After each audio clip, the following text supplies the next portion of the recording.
How's it going, guys? It's Nathan from Nathan's DIY Garage, and today I'm going to show you how to fix p0369 and p0014 error codes on your BMW E46. Okay, so this is car 99 or 2000, 323. So this has the M52TU.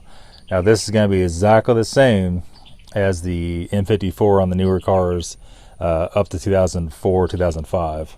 So the symptoms are the p0369, p0014. It could also be rough idle while cold. It could also be loss of power.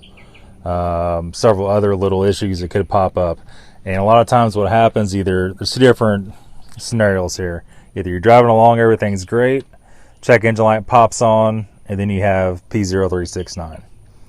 The other option is you bought a car, the code's already on, you don't know what's been done to it, and you could have p0369 or p0014, which is over advanced on the exhaust side, or you could have p0015, which is over advanced on the intake side.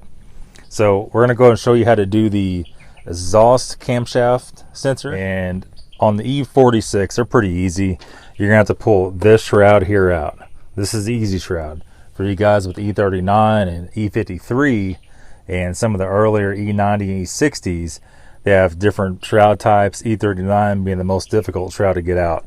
So we're going to go ahead on this E46, and on this one they're already removed. There's a little plastic snap that goes right here by the AC line, and on the other side there's a plastic snap that goes right here. Sometimes you see these have a screw in them right here by the coolant bottle cap. We're going to go and remove those. At that point in time, we're going to go and unplug the electric fan, which is right here. This one is somewhat unplugged. There we go. Just pulled it out. It should have a little squeeze lever on it. This one is broken, thanks to the previous owner. So that's unplugged. Like I said, this is the easiest type, and you can just go ahead and pull it out. You might want to go ahead and unplug the sensor first. So as you can see, you pull it up, it's probably going to hit that. We don't want to rip that off. We're going to go ahead and come in here. We're going to squeeze the ends of it and get it off here, and so I can show you. So we're going to squeeze the two very tips. There's a squeeze button right there and one right here. You pinch them with your finger. It's kind of hard to get to, and we're just going to unplug this. And at that point in time, we go ahead and pull the fan. We're going to pull it straight up, wiggle a little bit. We're going to set it up. We're just going to sit on top of the engine. You don't want to set that on the ground. You don't want to step on it, because if you do that and you break that, that's a problem. Those are really expensive and hard to find. So at this point in time, what you don't want is oil running out of the plug-in like this one has. This car doesn't have any codes for this, doesn't have any problem with that. But what we're going to do, we're going to go ahead and take out the bolt that holds that in. Okay, so here we are. We then used a Allen bit. Let's go ahead and pull it out of here. I just broke it loose. And this is a T5 Allen bit. Now, the number one problem with these are this bolt usually is very, very difficult to get out. And a lot of times people won't change these because they can't get the bolt out of it. I'm going to show you how to fix that. But at any rate, you stick a T5 in it. A lot of times you take something and tap it in, make sure it's seated. You might have to take a little pick and pick all the goo out of the bolt head, because the bolt head looks like this. So you can see how rusty this one is. Pretty crispy.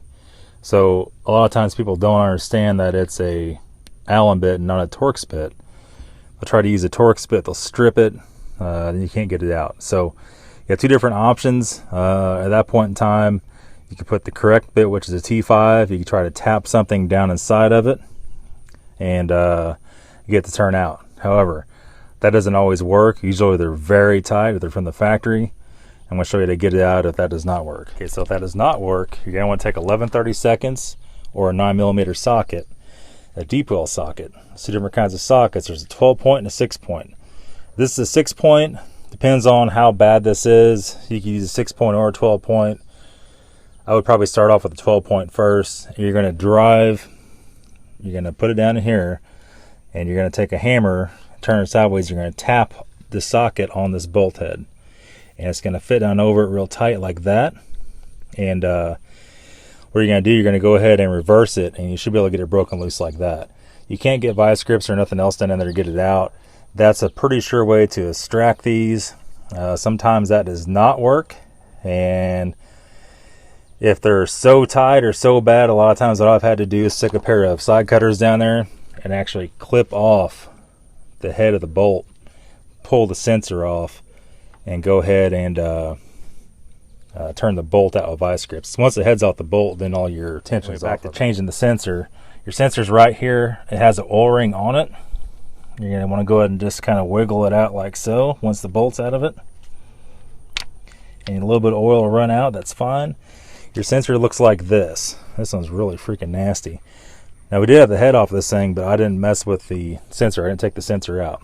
So it's still in there from probably factory the way it looks. You can see the sensor right here actually has a step down to it. A lot of the cheap China sensors won't have that. They'll be the same width all the way up. So the next trick of it is you could replace this and still have the same code, especially 369 on the scanner. If you use the aftermarket sensor, a China sensor, even a Duralast from O'Reilly's will do it, or AutoZone, those off brands. It almost has to be a Siemens or a Bosch or some respectable company to not throw the light. So if you replace a sensor, you're still having the problem. It could be that. Another dirty trick BMW played on us on these engines is that this power wire runs from the power's exhaust to the intake cam, and it also runs down to the crank sensor on the back of the engine. And that is, well, it's back down there. I have another video up for that up at the corner at the top of the screen if you guys want to watch that video and figure out how to do that. But so that's the different options you could do with a sensor, and using one of those three options to extract the bolt should get it done.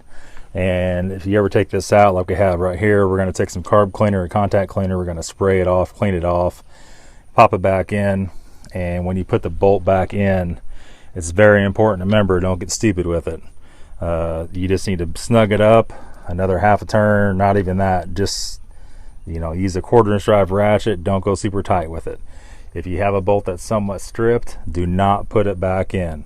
Always change the bolt. I think you get an 8mm, I think there's other bolts in this car that has an 8mm ratchet head, and will actually use the same thread as this. You might even be able to find a 10mm. There's no reason why you can't use it. It's not going to hit the sensors. You can see there's plenty of room around it. I'm not sure why they insisted on using these, but these always strip out, always have problems. Okay, so if you're wondering how to check it's OEM sensor or not, on the side of the sensor you can see right there it has a BMW logo, and then I'll have a part number next to it. Whether it'll focus or not, it should. There you go. BMW logo, part number next to it. That's how you tell it's OEM. How you tell it's OEM. So there's one more scenario you guys need to understand. If you replace that sensor and you still have the codes, especially the p0114 or p0115, I'm sorry, p0014, 14 and 15. You replace the sensor with the OEM sensor, you still have the code, it will not go away. Every time you restart the car, it comes back. And if it's a car that had the timing apart on it, that had the vanos apart, or had headwork done, or if it's a car that you bought and it came with a code, somebody's probably had the timing apart. These cars, it is so common, even a BMW dealership, not to do that timing right. And the reason for that is it takes the utmost attention to set that timing. You have to pay attention to every little detail in there.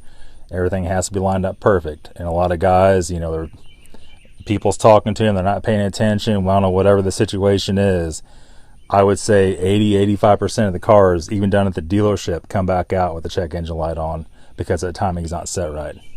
And also another common one, if they do the timing and they don't torque the bolts right, and they drive it for a while, and next thing you know, up comes p0014 or p0015, and that means something's come loose and slipped a little bit.